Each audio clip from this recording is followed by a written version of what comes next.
Hey guys, and welcome back to my channel. My name is Brian from NY Blade EDC. Today I got a good one for you. This knife is not my knife, it's actually on loan from a friend of mine at New York Knife Guy. Go give him a follow on Instagram. He's been generous enough to actually give me free range of his whole collection. And I'll tell you what, it's pretty extensive, so you're going to be seeing that name a lot.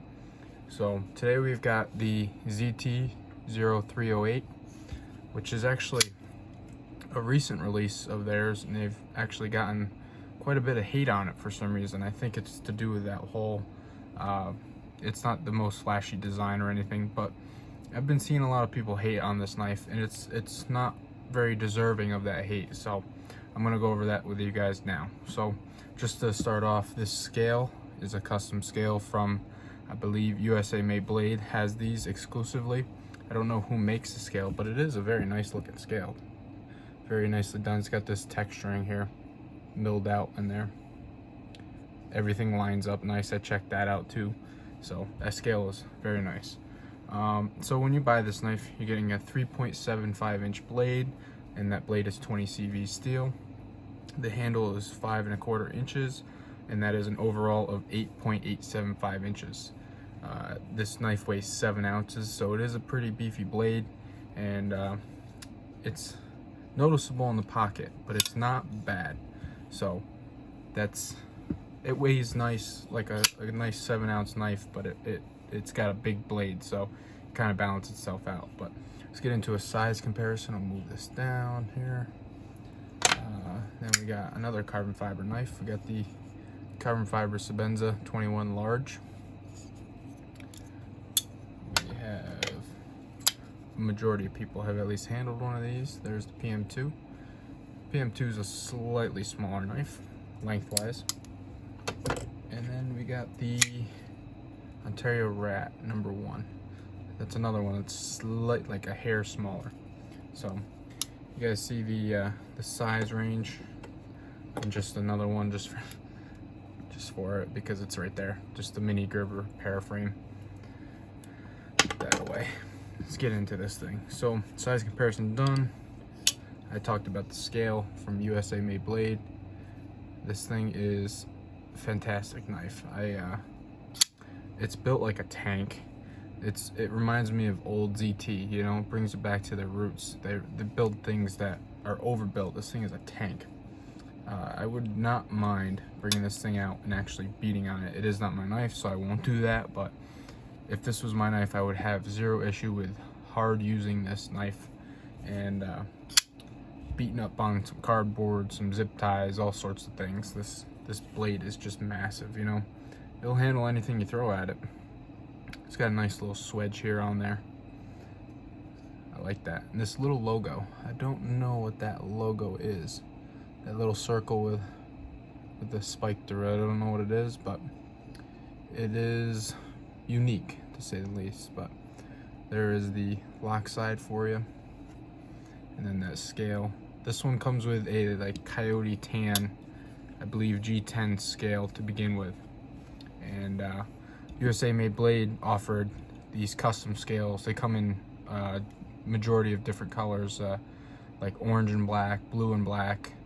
I believe there's like a brownish green combination, and then the carbon fiber. And I'm not sure if there's any more. I gotta look.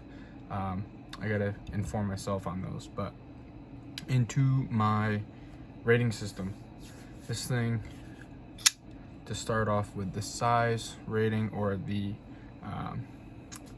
size and practicality rating, I like to roll those two into one, of the whole knife and the blade. You get the 3.75 inch blade and the 5¼ inch handle, so you're getting a fairly large knife, and it's a fairly tall knife too. So the 3.75 inch is slightly over what I like. I like the 3.5 inch, which is just being very nitpicky on my part, but it might be a little bit much for the average person. For me, it's fine. I gave it a size rating of 13 out of 20. And then on to ergos. The ergos on this are actually surprisingly very nice. Your hand just sits there. It's not gonna go nowhere. You got a little extra there on the end, but your fingers just kind of sit there. It doesn't necessarily tell you where to put your hand, so your fingers just kind of line up and sit nice and comfortable. You got a little bit of a ramp there, and then you got the jimping if you want to kind of get up a little close. But that brings me to another point, is this right here with that cutout for the lock bar. That corner, let me point at it with some tweezers right there. That is a hot spot on the index finger. When you choke up, and not really choke up, but when you get up closer, that really digs into your finger there. So that brought the rating down for the ergos to a 14. But for being such a large knife, that's still a good rating. Now on to fit and finish. This is probably ZT's best work as of late. I think everything checked out on this. The grinds are all even. The lockup is nice. The milling on this back lock side here is all good. All these screws are nice. No burrs on them. The centering is good. I believe I'm getting that on the camera right. Yeah. It's probably a hair off to the show side, but not really enough to notice it with my eyes. I've been debating if it is off or not. I keep thinking it might be an optical illusion with the carbon fiber scale, so I really don't know. But I gave this a fit and finish rating of 15 because overall it is actually a very nice knife. Now action. This thing is pretty good for a big blade like that. It needs a little persuasion to close, but opening, my God, flies open, makes that nice snappy noise, and that's it. This is a new knife, so this needs actually to be broken in. So I think it'll drop shut eventually, but right now it's a pretty new knife, so it just needs a little persuasion. So action, I gave it a 13 out of 20. It's not really a fidgety knife, but it might get there, you know. But on to price. I looked this up and I kind of said, it's a bit much, but I mean, every ZT, you can say that, you know. ZTs are nice knives, but overall, I think they're always overpriced. So this one runs $300 without this custom scale. And I mean, you're getting titanium, 20 CV, the G10 when you get the normal one. And for $300, that's a bit much. So the price, I gave it a 14 out of 20. Could be better. Could have been worse. They could have slapped a $400 price tag on this if they really wanted to. I don't think they would sell any, but you get that one person that would buy it still. But so you add up 13, 14, 15, 13, and 14, you get a total of 69.